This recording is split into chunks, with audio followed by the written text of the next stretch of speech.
And now it's Daniela's turn on the uneven bars.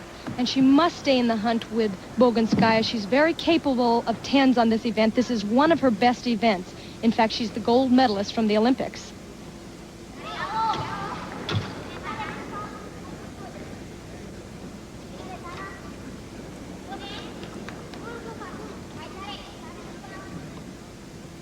Good straight arms, right to a handstand. Here's her dismount. Slight break in the legs there, but all in all, a very good exercise. Now, although Daniela doesn't do the most outrageous release move, where she gets her points is from this combination here. Stalled her pirouette, right to the Delchev. Great combination work. Remember, Daniela needed a perfect 10 to tie Boginskaya for first, and you can hear the whistles, which are the equivalent of boos here in Europe. 9.975 was her mark. So after 3 rotations, Boginskaya the leader, Silivas is second, Lishenova is third, Brandy Johnson of the U.S. is in 7th. Mercedes isn't the only name in high-performance automobiles here in Stuttgart. There's a Porsche factory as well. Inside, engineers and assembly line workers take great pains to turn out what they consider to be works of art. Sleek, fast, precision driving machines. And if ever there was a time for Brandy Johnson to make her move, it is now here in the floor exercise. She was 7th after 3 rotations. She would dearly love to become a medalist here at these World Championships. This exercise really seems to fit her personality. It's bright, it's determined. Her choreography seems so fresh and spontaneous.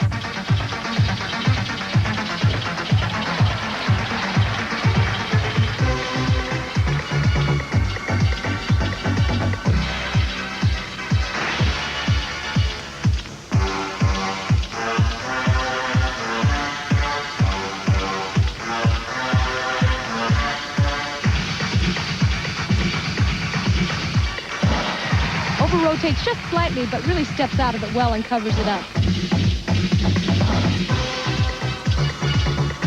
We talk about Boginskaya being a trendsetter with her choreography. I think that Brandy does an excellent job of relating to the audience and the judges with her dance.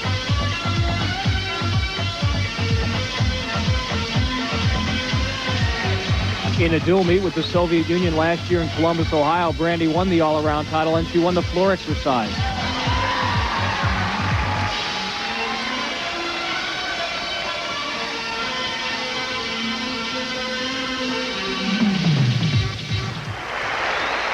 You know, you really have to wow the judges to get a 10, and while Brandy's exercise was very clean and well choreographed, she just doesn't have that exceptional drama that we saw with Boginskaya.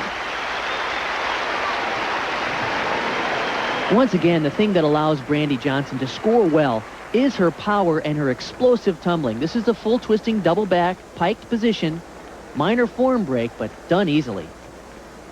The mark, 9.825. Kathy, a little low? Well, it seems low, but the judges must have seen something we didn't. Svetlana Boginskaya is next in the vault, and it's this simple, a perfect 10, and she is the all-around champion.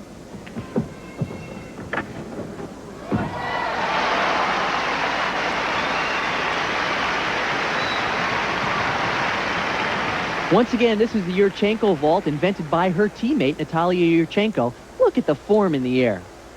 That's your winner. Well, she won the gold medal in Seoul, Korea in the Olympic Games, and there it is, another 10 for Svetlana Boginskaya. She is the all-around champion.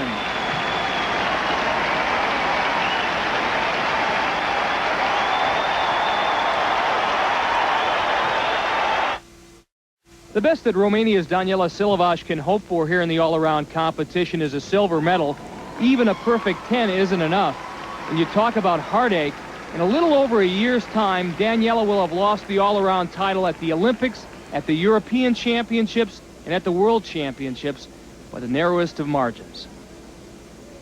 You know, and even though she is a tough competitor, you have to ask the question, how can she keep motivated? How can she continue to concentrate when her heart is sinking? It's tough to mentally let go of that disappointment.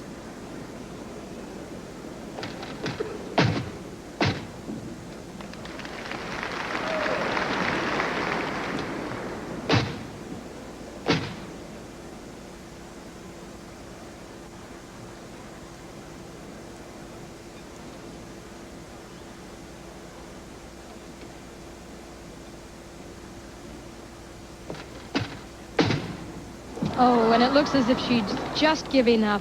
You know, it shows you just how much performance is linked to emotion. You've got to start doubting yourself when you've been in this situation so often and come up short.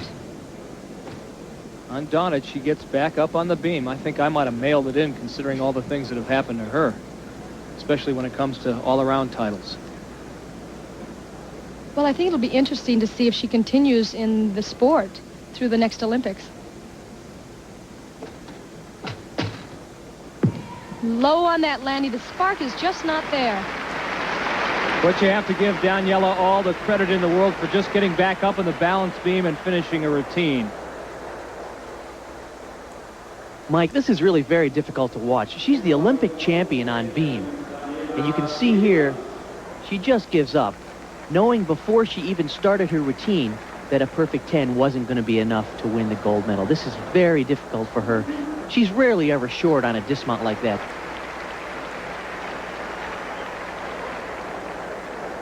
And for Daniela, another unhappy ending. But a day of triumph for the Soviet women. Silivas, Romania's best gymnast, had her chances today. But it was Svetlana Boginskaya who brings home the gold for the Soviet Union. As a matter of fact, she leads a sweep for the USSR. America's Brandy Johnson finishes 7th, and right now Donna DeVerona is with Brandy. Going into the final round of competition, the floor exercise, Brandy Johnson was 151 thousandths of a point out of first place. And of course, your thoughts going into that final round must have been, I better get a 10, huh? I just wanted to hit my routine, and the judges would take care of the scoring. My routine, I guess they thought only came from a 9.9, so they deducted from there. Now, when Brandy mentioned that her routine only was judged from a 9.9, at this level, all of the top routines are judged from a maximum of 10 points. The judges deducted a 1/10 of a point for what's coming up right here. This first split leap was good. The second leap, right here, freeze it. The judges say that she didn't fulfill the requirement of a 180-degree turn of her body during the leap. That's awfully picky. So Svetlana Boginskaya gives the USSR its 11th women's all-around title in the last 13 world championships.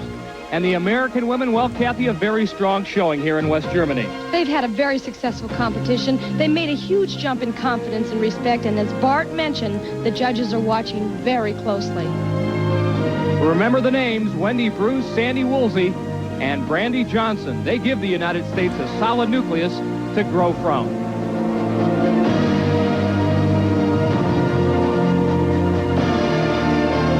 For Bart Connor, Kathy Rigby McCoy, Donna DeVerona, I'm Mike Adamley saying so long from Stuttgart.